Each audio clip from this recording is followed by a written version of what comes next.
కుప్పం వెళ్ళాడు కదా, కుప్పంలో ఏం మాట్లాడాడు? నన్ను మళ్ళా ఎన్నుకుంటే కుప్పాన్ని ప్రపంచానికి అనుసంధానం చేస్తాడంట, కుప్పంలో ఎయిర్పోర్ట్ పెట్టి కూరగాయలు ఎగుమతి చేస్తాడంట, కుప్పంలో అక్కడ కూర్చునే పనిచేసే విధంగా దేశం మొత్తం ప్రపంచం మొత్తం పనిచేసే విధంగా అక్కడ ఉన్నటువంటి వారికి ఉద్యోగ అవకాశాలు కల్పిస్తాడట. ఇన్ని వాగ్దానం చేశాడు. కొత్తగా వస్తున్నావు రాజకీయాల్లోకి, కొత్తగా ఏమైనా కుప్పంలో నిలబడుతున్నావా? కొత్తగా మళ్ళీ ముఖ్యమంత్రి కావాలన్న ప్రయత్నం చేస్తున్నావా?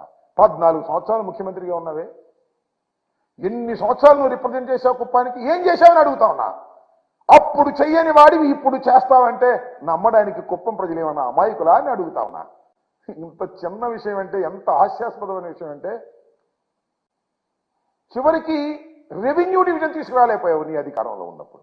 కుప్పానికి రెవెన్యూ డివిజన్ తీసుకురాలేకపోయావు, నీ కుప్పాన్ని మున్సిపాలిటీ చేసుకోలేకపోయావు. అక్కడ దాకా ఎందుకు?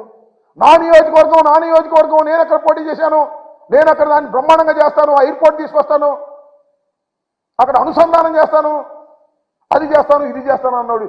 కొంప కట్టుకున్నావంటే సొంత ఇల్లు కట్టుకున్నావా?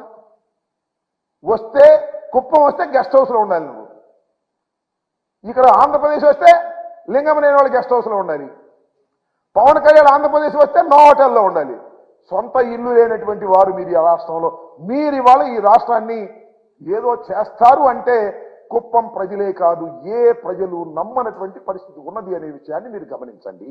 ఏదో ఒక విధంగా అరాచకం చేయాలి, ఏదో ఒక విధంగా దాడులు చేసి అల్లకల్లోలం చేసి రాష్ట్రాన్ని సర్వనాశనం చేయాలి అనేటువంటి ఆలోచనే ఈ కలయిక తప్ప ఇది రాష్ట్ర ప్రయోజనాల కోసం కలిసినటువంటి కలయిక కాదనే వాస్తవాన్ని ప్రజలు గమనించాలి, ఓటరు మహాశయులు గమనించాలి, మేధావులు గమనించాలి అని ఈ సందర్భంగా నేను మనవి చేస్తున్నాను.